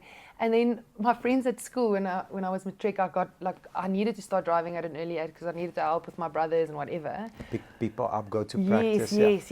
So then people would be like, so where's your husband and your dogs and your children? Because it was a family car. So Vanessa no familie kom gebraai. No, they were just jealous, my friend. Yeah, That's all. 100%. But I had a lot of room in the car, which I needed. I had like kit bags and ball bags and allerhande goed wat in die kar in moet gaan. So the car was good for me. It had a lot of space. And then from then on, I kind of vouched and said, I'll never have a smaller car. Nice. And I never have. What's your dream car? Oh, okay. Tell Here me. we go. Tell me. It's the Mercedes-Benz G-Wagon G-Wagon. 63. You're going to Kim Kardashian the dream car. Love. My friend, I wish for you to buy one I love that in every car. color. Thank you very much. We've had a few that are awesome. Yeah, no. I am a and my mom, this is the funny thing, my mom ended up working for Mercedes-Benz. Okay. And awesome. she retired at Mercedes-Benz. So she worked in so her hele lewe lank, whole life. Automotive industry. Yeah. So I feel 6'2" when I climb out of a G-Wagon. Me? Yeah, it's got that effect. I feel 6'9". Imagine that. When you climb out of a G-Wagon. I like the G-Wagon. It's I like the bigness of it, and then also I really do enjoy. I am a Mercedes girl. I do enjoy that. Nice. But there's an E. Is it the E? GLE. GLE. The V8. The coupe, the 63. It's got beautiful lines. Beautiful This is a mooi lines. car. So how about this? I wish you a G-Wagon and a GLE V8 coupe for weekends. in every color. That's what I wish Thank for you, my Bobby. friend. You're very What's welcome. your favorite car? I mean, you work with cars. But Are you ready? Go for it. My favorite car is a sold car. So, I love that. Yes. I must send this to your mom. Listen, you know what? I'm driving a car. I'll tell you what it is, but it's the best car in the world. Yeah? Do you know why? Why? Because it's paid. It's paid. It's off. I've got it's no paid more. off. Yeah, 100%. So a sold car for me is the best because... Hy ry die lekkerste. Die kar wat afbetaal is. Yeah. So paid off drives the best. Drives the best. Yeah, sorry, interrupted you. A sold car has driven an economy. So a sold car has helped a family member when it comes to at a wash bay. So that person that washed the car generated income. Yes. The person that's doing our reconditioning, you know, doing touch-ups on the bumper, tires, rims, whatever it is, valet, you know, a sold car helps a salesperson go home with income to his family. Absolutely, A yeah. finance and insurance manager. So an assault car, brings joy to somebody because it's a new car. Like, yeah, check my Niva Villa. Like, Yes. yeah, have a look. And the opportunities that you can have when you're in that car, Absolutely. and the feeling, the attitude, everything that comes with A car it. is a tool because it takes you to things. It takes you Yes. to this. It takes you Yes. to an audition. It takes you to whatever. Absolutely. Yeah. My Cool. car was my church, Wow. or is my church. Wow. We work on weekends, and I know, Sunday is church time, but I never, because I traveled so much, and I played netball in Australia, I played in England, and I had to find my church time. Because generally you would work, you in your room, but in my room I'd like to wind down. Yes, I do read my Bible, but there's time that you spend with God, and Yes. I found that spending time with God in my car is where I prefer spending time with Him. Beautiful. That's So, amazing. Yeah, so that's when I listen to my music and my gospel. That's when I talk to Him. Beautiful. When I actually get angry with Him, when I ask Him to forgive me afterwards. Yes, and But ask that's the advice and conversation. counsel. That's God and I. He made me, formed me, knows me. So I'm not going to now, if I talk to God, be a different person. I'm not going to go all of a sudden, dear God, please. He knows. He knows I've farted 5 minutes ago. You know what I mean? Like, He So knows. now I have to be a different person when I speak to Him. So that's my relationship with God. So that's my church. A in friend my of car. mine, Quentin, he's also 6'2". Yeah? Very good friend of mine. His temperature when it comes to faith is as high as yours. And he taught me something that I'll never forget. I'll take with me all the time. When you're in a room, it's very difficult because I'm a frail man. I make more mistakes than anyone else. But when you're in a room, imagine that the King is with you. Yes. So when you speak to people and Yes. when you speak of people, You're representing Him. the King is in the room. Yes. Would you say something, about that person when she walks out, knowing the King is in the room? Exactly. I I think love this is that. this is a valuable lesson Yes. that men should take, because would Adapt, they say yeah. something about a girl if she leaves the room knowing that the King is in the room? Absolutely. And the answer is no. So, keep whatever you're going to say love to that. yourself. Yeah. I Awesome. love that. Yeah. Um, Speak so- as if the King's in the room. 100%. And live as if you are representing the King. Absolutely. Absolutely. Live every day. Take up that authority. Stand up and be who God wants you to be. Show up. Show up. Show up. Because He wants you to show up. We the ones that don't want to show up. So you said in the beginning of the interview, God wants the best for us. and So why not? who am I to Who am I deny not- God? Yeah. I need to show up and be the best version of Exactly. me. Beautiful. Favorite book? Oh, the Bible. Beautiful. Yeah, the Bible's my favorite book. I'm not a big reader, so Not a I big wouldn't have reader. fitted in here at Midmark. No, you would have, because you would have been part of HR, so you would have been my muscle to Yeah. enforce. Yes. Yeah, I do enjoy reading the Bible, and here and there I do. There's what's that book called, man? Oh, the name of the book is Everything is Fucked. Everything is fucked. Yeah. Okay. It's a really good motivation book. It's the second part of the first book that says, it's a very popular book, man. It's like an orange thing. It says, Yeah, I know the name. It's got the little static keys. yeah. And then also The Power of Now. Power of Now, Now. yes. There's a book from Joyce Myers also, The Battlefield of the Mind, that influenced me quite a lot. How to take control of your thoughts, because it's a daily battle. Yo. It's crazy. The calmest that- in the room wins. Yeah, Awesome. yeah. We had Greta Witt. Yeah, Greta Witt, yes. Greta Witt. Yes. So she said to me, if you call me Greta Weed, we're going to have a problem. So I didn't. So Greta Witt. Yeah, Witt. And she shared a story about the Bible that I'll also take with me. Every time, she reads a scripture, she reads a chapter, it's a new book for her, because she's ready for the message at that point in her life. Yes. Growing up before she was married, it's a different message. During tough times in marriage, different message. Yes. After, she got divorced, she's very public about it. She's a marriage counselor, and she says, I'm divorced, therefore I can counsel you because I've been through stuff. It's a Yes. different message. Absolutely. So yeah, I love it. Yeah. Love it. So yeah, the Bible is a favorite book, but like I said, I'm not a big reader. I read in holidays. But when it is time that I would like to read, it's when I read my Bible. So my car time is Audible. Oh, yeah. Best like app ever. Yes. Audible on, then it's difficult to get upset with a taxi when you are focused on getting a lesson from somebody's mistake. So that's my car time is Audible. I haven't listened to radio in probably 10 years. Yeah, me neither. I don't listen to radio either. And it's weird, I don't watch TV, and I'm on TV. Yeah. I didn't have a TV for many years. I do have a TV now, but I don't watch it. No. I the stuff that I watch is mostly educational content. Yeah. Yes. So I work off my phone and my laptop quite a lot. I mean, that's, within the business. So my screen time is already of such a note that it's way too high. So I barely, really watch TV unless there's a good netball game on and I actually want to see what the outcome is, or I want to watch. So there's a purpose for me watching TV. I can't just sit and watch TV. That's just, it feels so numbing, It's time wasting. It's time exactly. consuming. Yes. My friend. Yes. For millions of fans out there, what's next? Yes. Where can people see you? What upcoming events would you like to tell us about?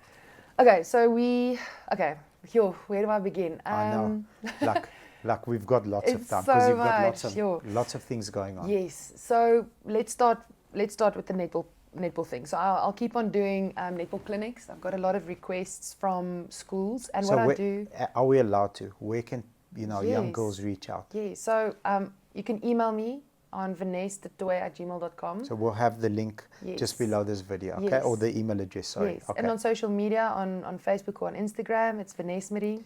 DM you and reach out that way, okay? Yes. So what I do is I get the request through social media or on email, and then we kind of work out the time that suits the school. I'll go visit the school. Beautiful. And then, the netball girls, we just do, after COVID, a lot of girls didn't play netball. So we do a lot of basic training again. Okay. Footwork, hand-eye. Yes, and then I help the coaches just a little bit with general, setup and set plays. And then I kind of help them throughout their season and just guide them as to what they need. That's amazing, from an attacking point of view, defending point of view. So I really try and stay in touch with all the schools that I'm involved in, and that's very consuming, but I love it. But it's very rewarding. I can see very rewarding. your eyes lit up like Yes. Netball Academy. Yes, I'm going to tell you a quick story. Please. You saw Omidraai, Pretoria North High School. Yes. Just around the corner. Yes. I was around 19, 20 years old, and I started my coaching career, but I was still playing. Okay. And I started coaching at 19, 20, where I would do what I was taking teams, doing clinics with them maybe once every 2 weeks, and then, just kind of retouch on basics and Helping things them like that. out. Helping them out. I could never take a team for myself because I was still playing, and I couldn't That time commitment wasn't. I couldn't commit to a whole season because my season infringed upon that. So I would go in, do a couple of stuff. So Pretoria North, I worked. So I'm a year or two out of school. I was in Office at school. Office was the best netball school, obviously, because we won essays after I left. And the year after that, they won essays again. And the best school in the country when it comes to netball. I was coaching Pretoria North, and with Release Morse, we both alternated. Weekly, I kind of made a mission, and she did a wonderful job. And Pretoria North ended up beating Office. And it was it was 2009, 2010. Beautiful. Around that year. How was that feeling?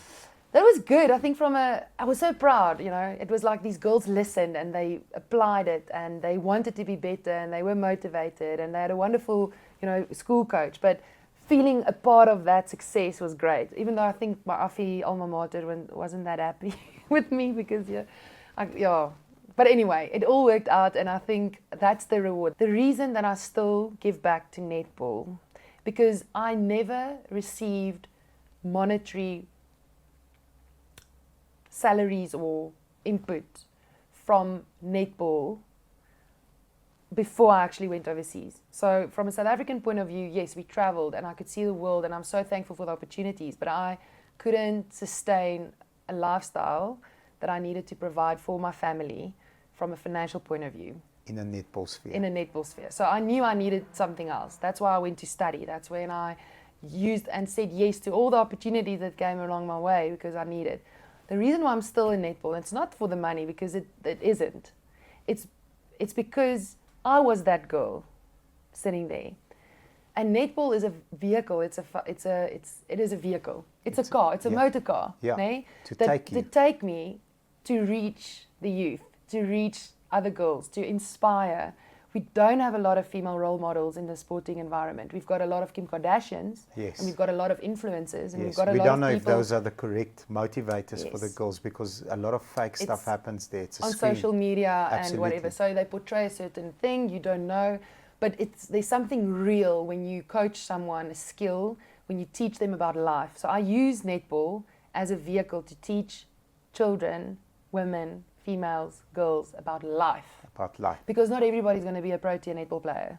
No. Not everybody's going to make a success of their netball career necessarily, or choose, because their life has a different path. Everybody's going to face adversity. Yes. Everybody's going to fail. Exactly. Everybody's going to deal with issues that they don't know how to Yes, deal with. Exactly. My friend, that's beautiful. I love that, and I will continue that until maybe I'm not the best coach. I'm not the best coach. I know I'm not the best coach. My friend, you are, because Pretoria North beat that was Uppies. like 10 years ago. But you are, because we spoke off camera. The difference between arrogance and confidence is there's only one difference. It's the result. Yeah. That's the only difference, and you have the Absolutely. result. I wanna. We spoke to, and I remember it clearly because it made an impact. I interviewed Joe Black, who's got a past. He's got a past, and he said, when he speaks to youth, he speaks to, and this is like when I close my eyes, this is you. When you speak to a 16-year-old girl, you are speaking to Your you younger at self. 16. 100%. That's why I do it. Yeah. Because I needed, look, when you asked me who was my influencers, it was my coaches within the netball environment. Yeah. They taught me about life. That was the vehicle that Yes. took you to where you are. Absolutely. And all the other places, the And now- destinations you've been in. And now I have an opportunity to be that for one other girl. Then I've made it. Then I'm Beautiful. happy. I'm going to high five you on that. Well done. So if I can use my experiences to teach other girls about life, because like I said, from a netball point of view, there's brilliant coaches out there. But when it comes to just inspiring, to speak life into their beings, like just give them some hope. And I think that's, Joe Black you spoke about earlier, that hope we need to give back to That's it. the youth. That's That's, if I can reach one girl and change her mindset. Let me tell you something. If I want to reach out and become a part of your netball, your netball mentorship program, because Yes. if I'm a girl looking at you, you're a trifecta. So what does that mean? You are a mentor that has worked with the best coaches. You've physically worked, you call them. You've worked with the best coaches that there is. You have played the game at a level that very few people haven't achieved in the realm of netball, that almost nobody has achieved. And you're willing to give back your time. Yeah. Because it's your love. You don't get paid for it. No, it's passion. Okay. Make sure that inbox is nice and you've got lots of gigs available. Yes. Because you my friend, that's beautiful. Awesome. I love it. No, Love it. What I'm else? glad. Okay. What else? So, what other shows? Yes, so we are busy with Boxop, which is at the end of July. Boxop, I started as emceeing, and now I'm part of the organizing team. I suggested to have the fight between Tashay and Angelique. I've met both. Yes. Racy girls. We had Tashay on. Yes. Tashay was bouncing around this couch. I'm like, geez, can I hold you? Like, she's a bundle of energy. Yes. No, both of them, and they are so dedicated. Both of Yes. these women are giving everything they've got to this cause. Yeah, big They ups. are working hard with their respective professional boxing trainers, and they're getting into the sport. I have to take my hats off to them, because both of them are really embracing the sport. They Yeah. are They have stepping out. respect. Yes, but They they're have stepping respect. out of their comfort zone, because none of them, thought of doing this in their lives. It's like when I did Dancing with the Stars. I've never danced in my life, so I know what it takes to Yeah. really step out of your comfort Hard zone. work. So Tashay and Angelique's That's at the end of fight- July. End of July. Okay. That fight, we sat in a boardroom, and I was the only woman in that boardroom. And I said, guys, we need to have a girl fight, and we can drive. I want us to drive the GBV. This is the awareness. I pitched it. How did and the men react? They said, no, it can be part of the lineup, right? Okay. So then when we released that Tashay is fighting against Angelique, the general response that we got I wanna was hear so this. overwhelming Good or bad? Very Negative? good. Very Okay. good. Awesome. That the board turned around and said, okay, that's our main fight. That's the money fight. That's it. That's the money So they were part. still Awesome. trying to get rugby players, soccer players, blah. And I said, listen, Here we let's, are. Let And I the said, ladies have a go. Let the ladies just do their thing, because I just knew the power of, you know, and I don't want to get into too much detail, but both of these females have had adversity and faced adversity in their lives. And this is an opportunity for them to use this platform to not only fight for themselves, but to fight for those who can't.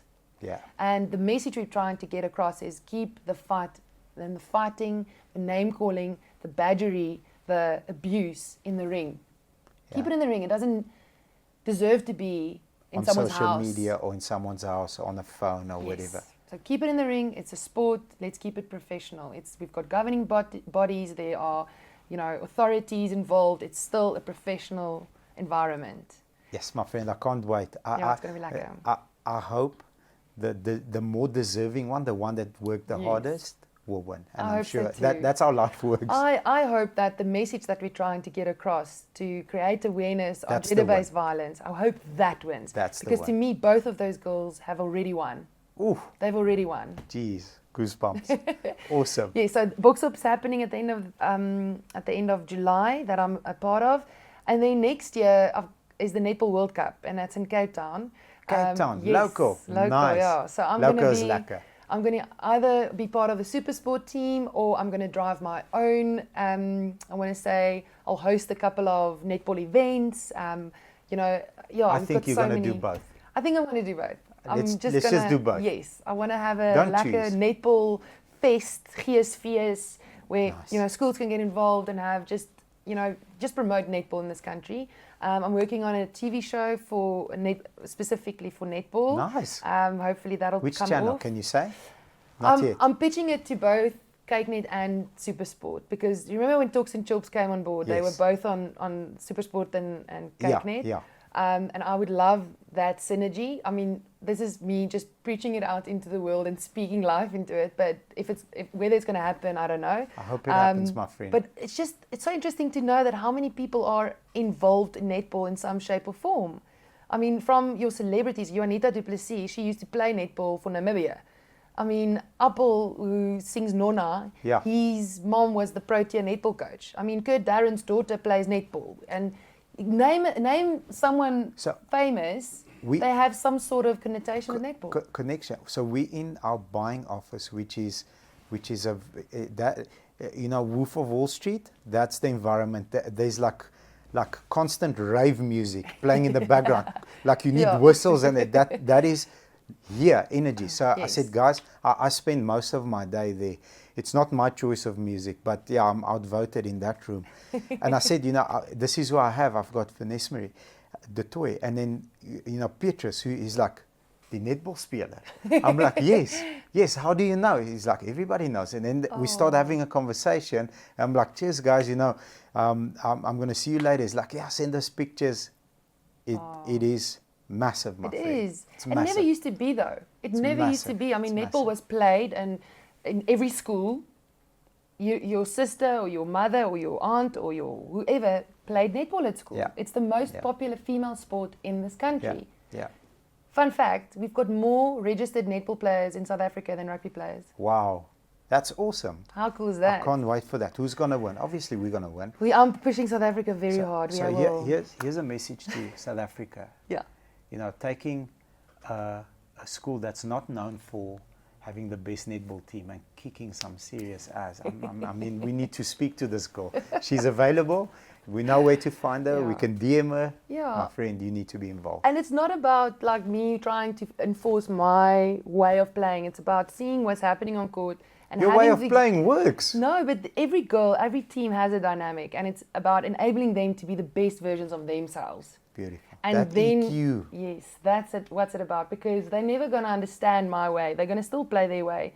But if you can get each player to play to the best of their ability, the whole team will function optimally. And you'll get a win. Absolutely. So that's my mission. My friend. So wait, I'm not done yet. Beautiful. So we've got next year the Rugby World Cup as well. I'm going possibly with Kyknet over to France Nice. again. with Hamilton vessels. So I'm Nice. just going. That's all I'm going to say. I'm not going Okay. to call the name of the show. I'm not going to say anything else. There's a possibility that's going to happen. The Netball World Cup. Then I'm launching my own line. Okay. Of? So it's fitness apparel, but it's fitness underwear.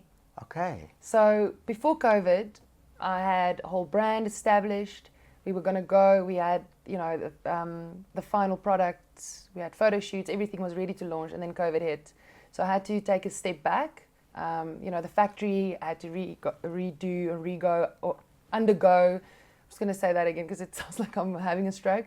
The factory underwent a whole, transformation process. So Awesome. now that everything's set, so it's sport bras Okay. for bigger females, but also all sizes. Okay. That has pockets. So you put a pocket in between your at the back here. at your razor. So there's a pocket there, and So no it's more like locally- hiding phones no, and stuff you can like actually in just- front. There's yes, okay. at the back. So you can put your phone, your iPod, your car keys, money. It's a safety situation, especially in South Africa. And we're working with athletes who use their GPS devices and put it in there so it can track their running. So with the heart rate monitors, all of that. So it's called Fit Pocket. Fit pocket. Yes, and I'm going to do Awesome. tights with pockets, really cool Awesome. tights. And then I'm doing socks, and I'm bringing out a netball ball for Gilbert. Nice. Yeah, it was a ball that I designed when I was Gilbert ambassador in 2009. And we had a limited run, and it sold out. I don't even have a ball. I don't even have my own ball. And my name's on it, and it's a beautiful, I said keep on keeping on the Nice. ball, and with my name With and the my signature. Beautiful. So that got, it was a limited run, and I've requested to we want to do another run of it. It's very colorful, psychedelic. It looks like Nice. it just a unicorn pooped on it. It's so colorful, Nice. tie-dye. And so we're launching the product launch soon, like before the end of the year. I wish you all the success I'm with very that, my friend. excited. So that I'm very nervous about it, but hopefully You'll do it'll very, go. very well. I know you will. Everything you touch will turn into a win because you thank try your you. best. Bless you for that. No, Thank you bless so you much. back, my friend. Thank you. It's amazing. Anything else? So I'm working in an events company, but Yes. we've got eventing, we've got technical, ticketing, everything. We do everything in-house. So there's a lot of events coming up, and I can't name all of them, but just be on the lookout. From a TV point of view, I'll continue working on Kwela. Oh, I can't believe I forgot this. Please. I'm hosting a show on VIA Okay. TV on channel 147. We're starting to shoot it next week. Okay. I What don't is know it the about? timeline. So it's about, I can't reveal too much, but I'm hosting it. And it's based on The Biggest Loser. Okay. So it is contestants who are going to lose Wait. weight, but Why didn't you? 50 kilograms or more Okay. on So, in a healthy way. so I've lost. You ready? Go for it. In the last 14 weeks, 1-4, I've lost 23 kilograms in 14 weeks. Well done. Yeah. That's amazing. What Yeah. did you do? Lifestyle change? Just little things, or were you on a plan? A plan. I've got a good. very good friend that's helping me out. He's, he's giving me the attention in the morning. Yeah. So we train for an hour and just diet, very strict. Awesome. Very strict diet, exercise routine, Love and that. the change that I've seen in my life, in my energy, in my stamina, even in my aggression, because I need aggression. I need to go out and I've got big goals. I've got a big schedule. I need to go and hit High performance. High performance. Yes. And this morning we were doing lunges with 16 kilograms, and it was Wow. heavy. Because I said, "How many lunges are we gonna do today?" I said, "Pops, let's just do all of them." So 16 kilograms, like, damn, this is heavy, and I weigh 23 kilograms more than what I do today. So So you were lifting the weight you lost indirectly. it was heavy, Heavier, and yeah. I weighed even more than that. So big Wow. ups. Well That done. Well done. has changed my life, my relationships, Yes. the way I view everything. Yeah, That's I'm amazing. gonna be glued to my screen. That's a show I would watch. It's going to be a good one because we are Yeah. taking these 6 contestants on a journey until December. So it's like where we now? It's almost like a 7-month Beautiful. journey where we Beautiful. want them to not only lose weight but change and improve their lives for the better. Men and women, or is it Men and women. Men and women. Yeah, there's Can't 3 wait. men 3 women. Beautiful. And the target is 50 kilograms or more. 50 sorry, I'm stay corrected.